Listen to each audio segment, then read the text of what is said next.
Dumb Husky and His White Cat Shizun is a BL novel. This is an audiobook made by fans for other fans. Disclaimer: descriptive violence and triggers for sensitive content. If you don't like it, don't listen. Thank you.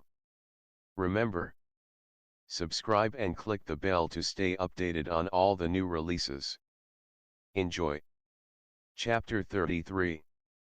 This venerable one is off to fetch his weapon. Chu Wanning's divine sense was shattered by the sudden kiss. How could he realize what Ran was mumbling? He only felt that every word was buzzing, as if it was raining in his ears. On the other side, Ran was as calm as the wind and clouds. He mumbled a few words and then fell asleep again. Chu Wanning wanted to wake him up. However, through the window beside the bed, there was a blooming crabapple tree outside. Not too early, not too late, just as Chu Wanning raised his hand, a light pink crabapple flower gently landed on the tip of Ran's nose. Ran sniffed uncomfortably, but he slept soundly and did not wake up. As a result, the hand that had stretched out to push him changed direction by accident. Chu Wanning plucked the crabapple flower and pinched it between his fingers to examine it carefully. As he looked at the flower, he was lost in thought. Slowly, he began to remember. He vaguely remembered that Ran had cleaned his wound and fed him some medicine. Afterwards, Ran seemed to be hugging himself. In the long night, he touched his hair and back, and whispered in his ear. Chu Wanning was in a daze for a while. He thought that this should be his dream, right? The tip of his ear unconsciously turned crimson, like a crabapple flower that had stopped at his fingertips, the brilliant color of the flower when it was blooming. His reprimanding words were forcefully swallowed. He really didn't know what to scold him.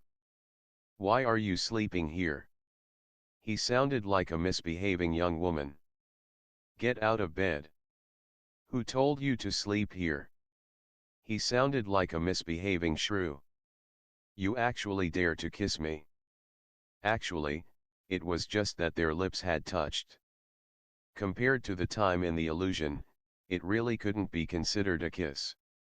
If he were to haggle over every detail, it would appear that he was trying to cover it up.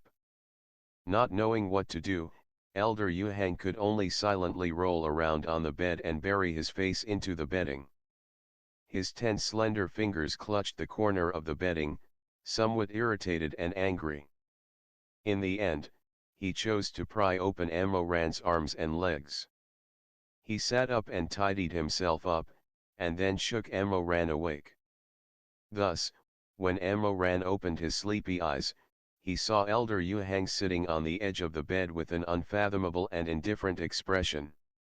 Cold sweat immediately dripped down his back. "Shizun, Chu Wanning said indifferently, "did you break my flower soul barrier yesterday?" "I didn't do it on purpose." "Forget it." Chu Wanning was very cold. He waved his sleeves as if nothing had happened. "Get up quickly. Go to your morning class." Ran was on the verge of collapse. He rubbed his hair anxiously. "Why am I sleeping here?" "I'm tired," Chu Wanning said calmly, "looking at you, you must have been busy for a long time yesterday." As he spoke, he glanced at the medicinal cup on the table and said, "You are not allowed to barge into the Red Lotus Water Pavilion without permission. If you need anything, report to me in advance." "Yes, Shizun." "You may leave." Shizun felt that he had saved his life and hurriedly ran away. After he left, Chu Wanning laid back on the bed and opened his palm. Through the gaps between his fingers, he looked out the window at the blooming flowers. The wind blew and the flowers fell, and the fragrant snow fell. The soft color of the crabapple was like a fragmented memory from last night. It was very light, but it was hard to tell if it was real or fake. He decided that even if he was beaten to death, he would not take the initiative to bring up what had happened yesterday. It was too awkward. Yuheng Elder cherished his reputation like gold and did not care about his life. A few days later, when Amo Ran saw Chu Wanning again, Yuheng Elder was still as calm as ever. His bearing was calm, noble and elegant, and his white robes fluttered in the wind. Neither of them took the initiative to bring up that night of snuggling. It was just that when their gazes crossed, Amo Ran's gaze seemed to linger on Chu Wanning for a while. Then, he would habitually chase after Shimei. But what about Chu Wanning? When he came into contact with Amo Ran's gaze, he would immediately turn around coldly. Then, when Amo Ran didn't notice, he would inadvertently glance at Chu Wanning again. Xue Zhenyang soon learned of Chu Wanning's punishment. Sure enough, the High Lord of the Summit of Life and Death was very protective, and he immediately lost his temper. However, it wasn't appropriate for anyone to lose his temper, so he could only close the door and vent his anger on himself. If I had known earlier, I would have added a rule: the law is inferior to the elders. Madame Wang brewed a pot of tea and talked to him in a gentle voice for a long time. Only then did Xue Zhenjiang's anger dissipate, but he still said, "Elder Yuheng Elder is stubborn. If he acts like this again in the future, you must help me persuade him. He's a grand master of the upper cultivation world that those sects couldn't even dream of, yet he's suffering in my place. How can my conscience be at ease?" Madame Wang said, "It's not that I don't want to persuade him. You also know that Elder Yuheng is a stubborn person." Xue Zhenyang said, it's fine. Wife, bring me some of the analgesic medicine you've concocted. I'm going to see Yuheng. Take the white internally, apply the red externally. Madame Wang handed 2 small porcelain bottles from the ukiel to Xue Zhenyang. She continued, "I heard from Ji-Unner that Elder Yuheng has been polishing lions on the Bridge of Helplessness for the past few days. You should be able to find him there." Xue Zhenyang thus carried the porcelain bottles and rushed all the way to the vicinity of the Jade Bridge. As expected, Chu Wanning was there. It was currently afternoon, and the disciples were all busy cultivating. Very few people would cross the Bridge of Helplessness. Chu Wanning was the only one standing alone on the bridge with a winding jade belt. His figure was tall and straight, and he had an unshakable bearing. The leaves on both sides of the river were rustling, and the white robes were slender like bamboos. Xue Zhenyang walked over and laughed heartily. "Elder Yuheng, are you admiring the fish?" Chu Wanning turned his head sideways. "You must be joking, Honorable Lord. This river leads to the water of the yellow springs of the world of spirits and souls. How can there be fish?" "Haha, I was just joking with you. You're a person with more than enough elegance, but not enough humor. If this goes on, you won't be able to find a wife. Here, the medicine was prepared by my wife. Take the white internally, apply the red externally. It's very useful. I'll give it to you." Chu Wanning didn't want it at first, but when he saw that Xue Zhenyang was rather pleased with himself, as if he was very fond of the medicine prepared by his wife, he didn't want to reject it. Therefore, he accepted it and said indifferently, "Thank you." Xue Zhenyang was a boorish man, but when facing Chu Wanning, he was somewhat reserved. He didn't dare to exchange many things easily. After thinking for a while, he chose a topic. "Yuheng, it's going to be the sword duel on the spiritual mountain in 3 years. When that time comes, the young talents of various sects and sects will gather together and compete for supremacy. What do you think about the chances of Monge and Ji-Unner winning?" Chu Wanning said, it's hard to say what will happen 3 years from now. I only know that Emoran doesn't want to improve, and Xuemeng underestimates the enemy and is conceited. It's not how it should be.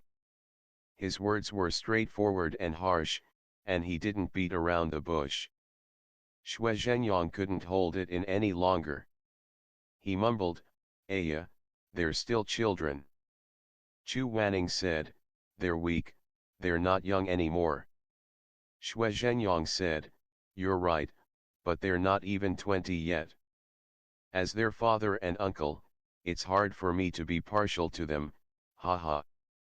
Chu Wanning said, "If the son doesn't teach, it's the father's fault. If he doesn't teach properly, it's the teacher's laziness. If the two of them walk the wrong path in the future, it's our responsibility. How can we be partial to them?" Chu Wanning added, "Does Honorable Lord still remember that Linyi's scholarly wind sect once produced 2 heavenly talents?" When he mentioned it, Xue Zhenjiang's heart couldn't help but sink. More than 20 years ago, Linyi's scholarly wind sect, the #1 sect in the upper cultivation world, had a pair of brothers. Both of them had matured early in their youth, and they were extremely talented. The two of them were able to subdue a great demon for 100 years by themselves at the age of 10. By the age of 15, they were able to create their own spells and establish their own sect. However, one mountain cannot accommodate 2 tigers. Since both of them were outstanding talents, in the end, it was the brothers who stood against each other. That year, during the sword meet on Spiritual Mountain, the younger brother was despised by the other sects and despised by the seniors because he had peeped into his elder brother's mystic art sect beforehand. After the meet ended, the younger brother was immediately severely punished by his father. He was arrogant and could not bear to be defeated. From then on, he harbored a grudge in his heart and specialized in the Dao of craftiness. In the end, he degenerated into a deranged devil. Chu Wanning brought up this old matter to tell Xue Zhenyang. Although Xuemeng and Emoran were outstanding, what was more important than their spells was their temperament. It was a pity that Xue Zhenyang was strict with himself and serious with his disciples, but only his son and nephew were muddle-headed, to the point of spoiling them. Therefore, he did not listen to Chu Wanning's words. He only laughed and said, "With Elder Yuheng's guidance, they will not follow the same path as those 2 brothers." Chu Wanning shook his head. Human nature is stubborn. If one does not make up their minds, changing is easier said than done. Hearing his words, Xue Zhenyang could not help but feel uneasy. He did not know if Chu Wanning was implying something. After hesitating for a while, he could not help but ask, "Yuheng, aren't you a little?" "Ah," I said, "don't be angry. Are you looking down on my nephew?" Chu Wanning did not mean it that way. He did not expect Xue Zhenyang to have such a big misunderstanding, and he choked on his words for a moment. Xue Zhenyang said worriedly, "Actually, I don't really care if they can make a name for themselves in 3 years. Especially Jian'er. He has suffered a lot since he was a child, and his temperament is unavoidably a little mischievous. I hope you will not despise him just because he grew up in a restaurant. Ah, he is the only flesh and blood my big brother has left in this world. I always feel a little guilty towards him." Chu Wanning interrupted Xue Zhenyang and said, "Honorable Lord, you have misunderstood. I will not look down on him. If I did not mind Emoran's background, why would I be willing to accept him as my disciple?" Seeing his direct and resolute tone, Xue Zhenyang happily said, "That's good, that's good." Chu Wanning's gaze fell on the surging river under the bridge. He watched the surging waves and the clamoring of the waves. He did not say anything else. Unfortunately, The conversation between the two on the bridge and Chu Wanning's confession was just like in his previous life, easily swallowed up by the waves. In the end, no one else heard his not despising Ammo ran. The March grounding passed in a flash. On this day, Chu Wanning summoned his 3 disciples to the Red Lotus Water Pavilion and said, "Your spirit cores have been stabilized. I have called you here today to bring you to the Dawn Reflection Peak and try to summon your weapons." Upon hearing this, Xuemeng and Shimei's eyes widened with joy. The Dawn Reflection Peak was the holy mountain of the upper cultivation world. It was 1,000 feet tall and stood 10,000 feet tall. According to legend, the Dawn Reflection Peak was once the place where the heavenly deity Gochen Shanggong forged his sword. Gochen Shanggong was the god of war. He was in charge of the north and south celestial poles and controlled the weapons of the world. When the Sky Emperor was exterminating the demons, Gochen Shanggong used the mountain as the foundation, the lake and the sea as the pool, and his own divine blood as the raging fire to create the first true sword in the human world. This sword pierced through the heavens and penetrated through the earth. With one strike, the divine continent was split into pieces and the sea water flowed backwards. The Sky Emperor held the sword and suppressed the demons under the ground in 2 moves. From then on, it was difficult for them to rise again. Those 2 moves traversed the land of the human world, creating 2 deep ravines. After this battle, the heavens rained, ghosts cried at night, and thunder rumbled in the wilderness. The heavy rain continued for 1,000 years. The deep ravines created by the 2 divine swords were filled with rain, becoming the Yangtze River and the Yellow River that gave birth to countless creatures. As for the Dawn Reflection Peak, where the divine sword broke the world, it became a holy land for future cultivators. The spiritual energy left behind by the ancient gods was extremely rich. Even today, countless mysterious spirits still roam the lofty mountains and lofty ridges, and strange flowers and grasses grew there. Countless cultivators also peeped into the great Dao and ascended to the heavens at the Dawn Reflection Peak. However, to the world, the greatest attraction of this strange peak that was forged with the divine sword was still its golden pool. It was an ice pool located at the peak of the Dawn Reflection Peak that was frozen all year round. It was rumored that in order to create the divine sword, Gochen Shanggong cut his palm and squeezed his own divine blood into it. One of the drops of blood splashed onto the low-lying area of the peak. After millions of years, the divine blood still did not dry up. It became a golden pool that was so clear that the bottom could be seen. Regardless of whether this rumor was true or not, the wonders of the golden pool were not lies. Although it was frozen all year round, a very small number of deists could rely on the power of their spirit cores to temporarily melt the water in the pool, and an ancient beast would leap out from the pool, holding a weapon in its mouth and presenting it to the people on the shore. Xuemeng impatiently asked, "Shizun, when you took Jinmuo, what ancient beast jumped out?" Chu Wanning replied, "Kunpeng." When Xuemeng heard this, his eyes flashed with a fervent light. "That's great. I can see the Kunpeng now." Ammo ran ridiculed, "Let's wait until you melt the water in the lake first." "What do you mean? Do you think I can't melt the golden pool?"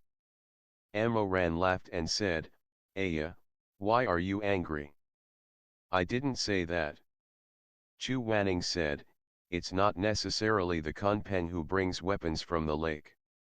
It's said that there are more than 100 divine beasts living in the golden pool, guarding Jinmu's spirit.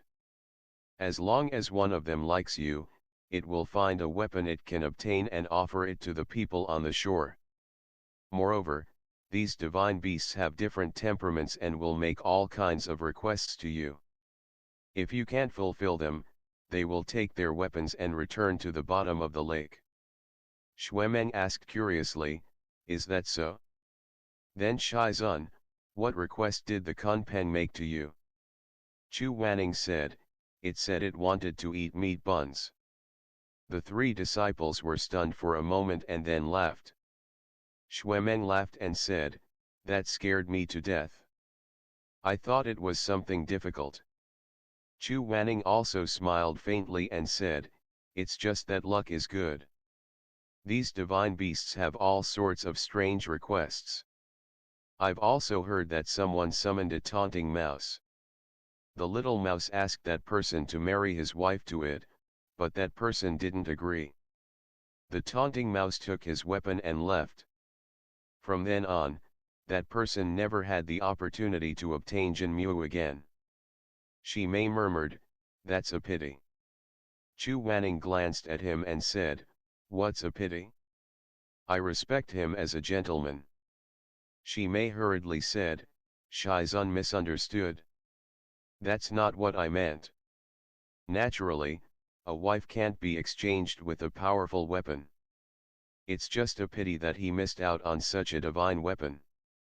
Chu Wanning said, it's just a rumor. It's a pity that I didn't have the opportunity to meet such a person. Many years ago at Jinjinj Lake, I did see what it means to be afraid of the human heart, to dirty my eyes. He paused and seemed to recall something. A hint of haze appeared between his brows. Forget it, let's not talk about it anymore.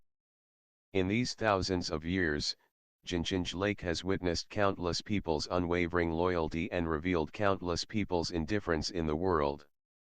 In front of Jinmu, how many people would give up the opportunity to become a senior immortal and stick to their heart without hesitation? He. Chu Wanning sneered twice. It was as if something in his memory had touched his reverse scale. His expression gradually became indifferent. His lips eventually tightened and he shut his mouth. His sword-like eyebrows slightly furrowed. Looking at his expression, he seemed to feel disgusted. Shizun, it's said that Jinjinj Lake's Jinmu have their own tempers. Did you use it from the start? Shuemeng saw that he was displeased and changed the topic. Chu Wanning raised his eyelids and said indifferently, I have 3 Jinmu. Which one are you referring to? End of the chapter. Stay tuned for more BL.